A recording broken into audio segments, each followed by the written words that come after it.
تمام اہل پاکستان کو جشن آزادی مبارک ہو۔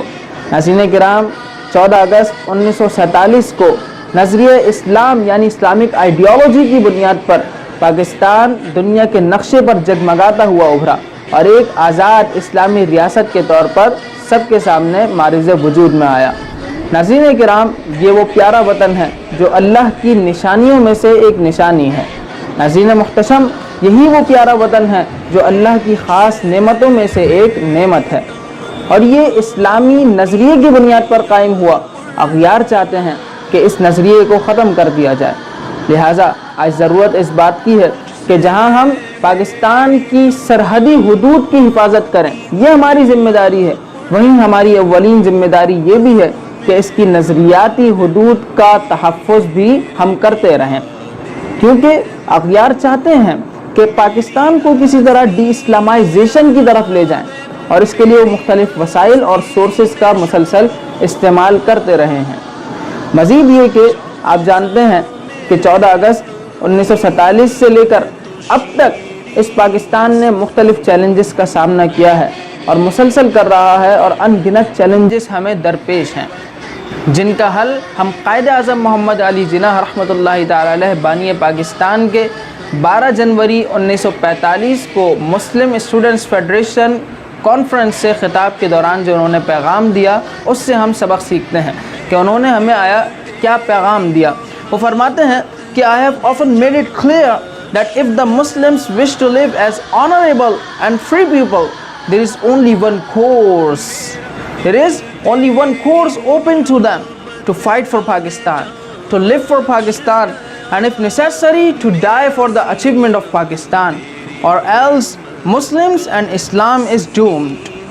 فرماتے ہیں کہ میں نے اکثر اس کی وضاحت کی ہے کہ اگر مسلمان ایک باعزت اور آزاد قوم کی طرح زندگی گزارنا چاہتے ہیں تو ان کے لیے ایک ہی راستہ کھلا ہے، وہ یہ کہ پاکستان کے لیے لڑیں،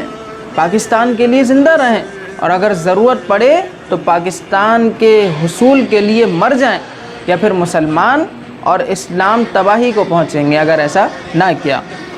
تو اس سے ہمیں پتہ چلتا ہے کہ پاکستان کے لیے سب کچھ کرنا ہے، دل و جان سے کوششیں کرنی ہیں، اس کی تعمیر کرنی ہے۔ ناظرین کرام، پھر آگے قائد اعظم محمد علی جناح رحمۃ اللہ تعالی علیہ فرماتے ہیں کہ Pakistan not only means freedom and independence but Islamic ideology۔ جو لوگ کہتے ہیں کہ صرف ایک خطہ زمین کے لیے ہم نے ملک حاصل کیا تھا، نہیں نہیں نہیں نہیں، قائد اعظم نے اس کی تردید فرمائی اور کہتے ہیں Pakistan not only means freedom and independence but Islamic ideology which has to be preserved, which has come to us as a precious gift and treasure۔ کہتے ہیں کہ پاکستان کا مطلب صرف آزادی ہی نہیں بلکہ ایک اسلامک آئیڈیالوجی ہے، یعنی اسلامی نظریہ ہے جس کی حفاظت کرنی ہے، جو ہم تک ایک قیمتی اثاثے کے طور پر پہنچا ہے، تو ہمیں اس کی اسلامی حدود کی حفاظت خاص طور پر کرنی ہوگی۔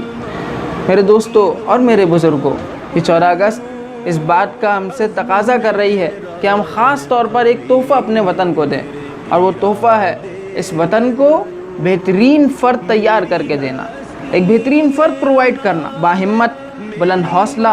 ذمہ دار اور محب وطن پاکستانی بن کر پاکستان کی تعمیر اور ترقی کے لیے کوششیں کر سکتے ہیں کہ ہم اپنے اندر پازیٹیو چینج لائیں اور محب وطن پاکستانی بن جائیں، پیارے مسلمان بن جائیں، کیونکہ ہر فرد اس قوم کے لیے بہت ہی اہمیت کا حامل ہے۔ مصور پاکستان علامہ اقبال رحمۃ اللہ تعالی علیہ نے فرمایا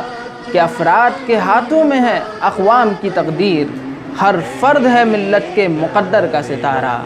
اے وطن پاک وطن، تجھ سے ہے میری تمنا،